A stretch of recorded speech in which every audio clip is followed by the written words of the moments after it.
এতদিন অনেক ফাঁকিবাজি রান্না করেছি, আজকে একদম ফাঁকিবাজি করার কোনো অপশনই নেই।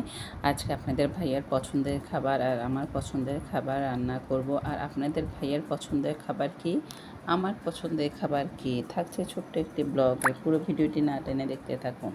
হ্যালো এভরিওয়ান, আসসালামু আলাইকুম। কেমন আছেন সবাই? আশা করি সবাই অনেক ভালো আছেন। আলহামদুলিল্লাহ, আমরাও ভালো আছি। আজকে আপনাদের ভাইয়ার পছন্দের খাবার রান্না করছি। এখানে রান্না করছি কোরাল মাছ। এটা প্রথমে আমি ভালো করে পেঁয়াজটা ভেজে এর মধ্যে রসুন বাটা দিয়ে দিব। আমি আসলে মাছ মধ্যে তেমন একটা মশলা ইউজ করি না। আমি সবসময় অল্প তেল মশলায় রান্না করার চেষ্টা করি। দেখতে পাচ্ছেন মশলাটা যেন পুড়ে না যায়, আমি একটু পানি দিয়ে দিয়েছি। এখানে হলুদের গুঁড়া, মরিচের গুঁড়া।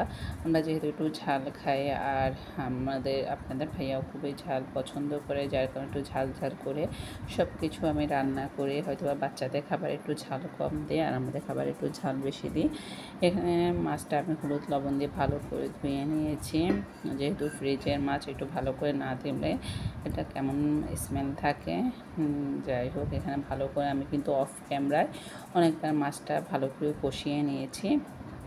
আর আমার জন্য করব একদম মুচমুচে মাছ, রুই মাছ ফ্রাই করব। সেটা বেশি করে পেঁয়াজ, বেশি করে কাঁচামরিচ দিয়ে একদম ঝাল ঝাল করে আমার যেন সেটা দিয়ে আমি মনে হচ্ছে ভাত খেতে পারবো। আসলে সেহরিতে তেমন এটা খাওয়া যায় না, যার কারণে আমার পছন্দের কথা চিন্তা করে আমি সেটাই করেছি। প্রথমে ভেবেছিলাম মাছটা রান্না করব, আমার কেন যেন এসব খাবার তেমন একটা ভালো লাগে না। একটু ভুনা এই ধরনের খাবার খুবই পছন্দ। আমার মেয়েও আমার মতো হয়েছে। তো আমার ছেলে মেয়ে, আমি আমার জন্য মাছ ফ্রাই করব আর আপনাদের ভাইয়ের জন্য মাছটা রান্না করছি। আর এখানে দেখতে পাচ্ছেন মাছটা কিন্তু আমার অলরেডি রান্না শেষ। এখানে ধনেপাতা দিয়ে তারপরে নামিয়ে ফেলবো কোরাল মাছের ঝোল। এরপরে আমাদের জন্য আমি প্রথমে দেখতে পেয়েছিলেন আপনারা ব্লগে, এটা আমি মাছটা হলুদ লবণ আর রসুন বাটা পরিমাণ মতো লবণ দিয়ে আমি এটা ম্যারিনেট করে রেখে দিয়েছিলাম। 1 ঘন্টা পরে আবার যখন আমার ম্যারিনেট করা শেষ হয়েছে, তখন এটা আমি একটু বেশি আবার তেল দিলে এটা কেন যেন বেশি তেলে হয়ে যায়। যাই হোক, পরিমাণ মতো তেল দিয়ে আমি মাছটা ভেজে নিয়েছি। আমার কাছে মনে হয় যে মাছ ভাজার যে তেলে সেখানে বেশি করে পেঁয়াজ কাঁচামরিচ দিলে সেটা খেতে কিন্তু খুবই ভালো লাগে।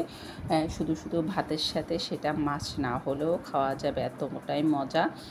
যারা করেছে তারা তো জানান, যারা একবার খেয়েছে তারা এটা বুঝতে পারবে এটার স্বাদ কতটা বেশি।